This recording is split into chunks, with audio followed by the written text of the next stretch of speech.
بسم الله الرحمن الرحيم السلام عليكم ورحمة الله وبركاته yoo gurra keetiin osoo dhageettu gurra keetiin dhageesse osoo seeriin godhin bira kutte anna bira kuttee jirti si biratti hafte situ bakhil rabbi warra bakhilaanun godhin maali sitti himuu dubeeyta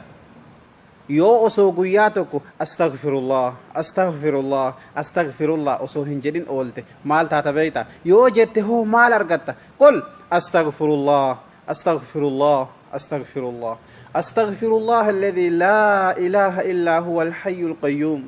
yoo guyyaa tokko jette maal argatta beeyta osoo hin jedhi yoo oolte hoo maal dhabde beeyta mee dhagahi ka namni hundiin hin dhageenye yoo ufii beeytellee warra hin beeyin biraan gahi astaghfirullah jechuun yaa rabbi naa araarami takkaahu osoo maqaa rabbii alamaa hin dhahi yoo oolte maal akka taatu takkaahu yoo dhooyte hoo maaltu akka si dee'uun beeyta astaghfirullah guyyaa tokkocha keessatti yoo marraa 4-5 takkaahu rabbiin alamaa si gargaaree marraa 70 ol yoo ka jettu taate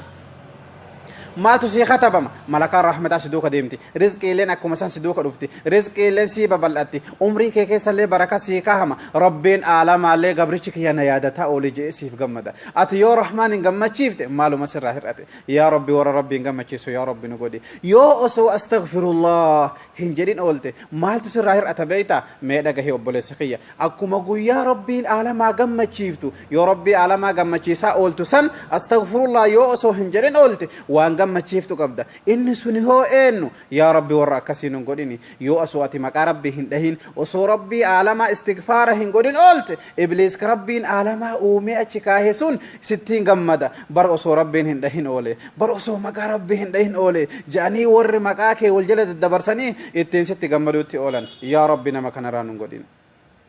يا ربي نما كان رانون قدين نمني هندي نوها دغه شير قدي مالي في اتيو بيت كان بين جرا اوس على الاقل وانتنو تغمچو اسرا ارغن اك علمنا ما اوسو شيطان هنغمچيسين اولو بارك ربي علما كلمات كت ربي علما غمدي اولو استغفر الله ورجل يا ربي نقدي رحمن غمچيف نمو شيطان غمچيف سو شير قدو ديفنا تكاه ربي علما غمچيسو يا شيطان اتديسو والسلام عليكم ورحمه الله وبركاته